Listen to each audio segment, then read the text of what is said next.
એમાં એવું છે કે 17/8 સરખેજ પોલીસ સ્ટેશનમાં એક ફરિયાદ જાહેર થઈ છે। એમાં જે ફરિયાદી છે એનો દીકરો છે 11 વર્ષનો, એ ફૈઝાને હાલી મસ્જિદ છે રોઝા સરખેજ ખાતે, ત્યાં કુરાને શરીફ પઢવા માટે જતો હતો।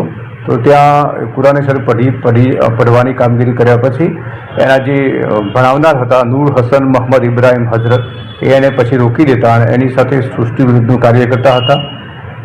એની તબિયત બગડતા એના માતા પિતા એને પૂછતા એણે આ સમગ્ર હકીકત જણાવી કે છેલ્લા 1.5 વર્ષથી જે બાળક સાથે 20 થી 25 વખત સૃષ્ટિ વિરુદ્ધનું કાર્ય કરેલું છે અને તે અનુસંધાનમાં સરખેજ પોલીસમાં ગુનો દાખલ કરવામાં આવેલો અને આ કામે આરોપીની સરખેજ પોલીસે ધરપકડ કરેલી છે।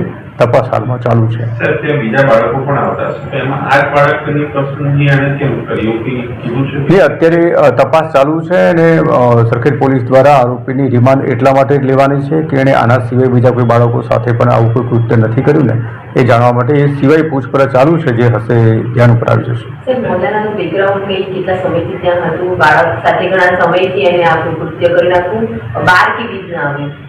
આમાં એવું છે જે મૌલાના છે બેઝિકલી ઉત્તર પ્રદેશ મુરાદાબાદના છે, અહીંયા 2.5 વર્ષથી ભણાવવા માટે રાખેલા છે અને આજે મેં ફૈઝાને હાલી મસ્જિદ કહી એના ઉપર જ એની એક રૂમ બનાવેલી છે, ત્યાં જે રહે છે અને કુરાને શરીફ બધાને ભણાવે છે। આમાં બનેલું જે બાળક છે એની તબિયત બગડી એટલે ઘરવાળાએ એને પૂછપરછ કરી, કંઈ ખરેખર ત્યાં કંઈ બીજું કંઈ ખાધું તો નથી, તબિયત બગડી તો એટલે પછી એણે આખી હકીકત જણાવી કે જે હું ભણવા જાઉં છું ત્યાં મારા જે સર છે નૂર હસન મોહમ્મદ ઇબ્રાહીમ, એ મારી સાથે આવું કાર્ય કરે છે અને એ ધ્યાન ઉપર આવતા એનું સંદર્ભે ફરિયાદ થઈ છે।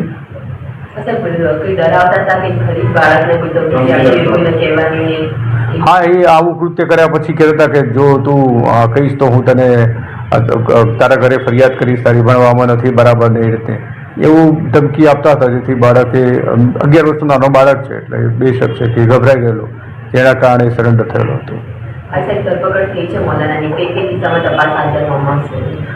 ધરપકડ થયા પછી પોલીસ એના જે સાયન્ટિફિક પુરાવા લેવડાવવાના છે એ પણ કરશે।